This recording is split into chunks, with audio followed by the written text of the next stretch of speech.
Gun owners who are licensed to carry will now be allowed to bring their weapons inside the historic Ellis County Courthouse. It's a change that was celebrated today, but not everybody's happy about it. Fox 4's Macy Jenkins is at the courthouse right now in Waxahachie with the story. Macy. Good evening, Steve and Clarice. Now, for 4 years, everyone coming here to the historic courthouse had to enter through that basement entrance through that door. And people visiting the building were asking county leaders, why can't I go into the front door? Well, now those county leaders are happy to answer that question and say those doors are now open. 1, 2, 3. It's a new chapter for the Ellis County Courthouse. Today's opening signifies the freedom that we have here in Texas. Starting this week, all 4 doors to this historic courthouse are now open to the public, and all visitors who are licensed to carry can carry their handguns into the building without a security check for the first time since 2015. The county judge at that time elected, because of a threat, to lock down the doors on the first floor.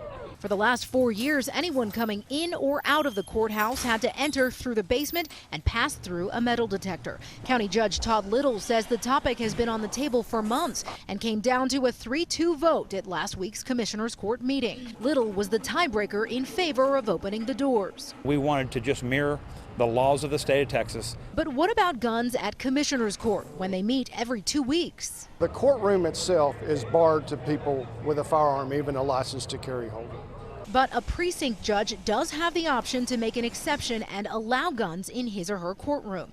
County Commissioner Kyle Butler voted against opening the doors, concerned about employee safety after threats in past years. He told Fox 4, sometimes in the courtroom it gets a little out of hand. You never know what people are thinking or what people are doing. But Commissioner Paul Perry, who voted in favor of the change, says it won't leave the courthouse unsecured. The historic building dates all the way back to 1850 when it was just a log cabin.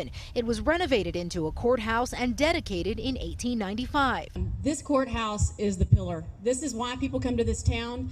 Now it's open to the public for visitors and locals to explore as they wish.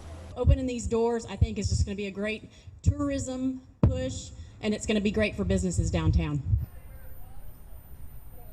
Now, about 10 years ago, the county built a courts and administration building around the corner. That's where most court business is held. But here in the historic building, if there is a need, they have a large space for trials that need a little more space than usual.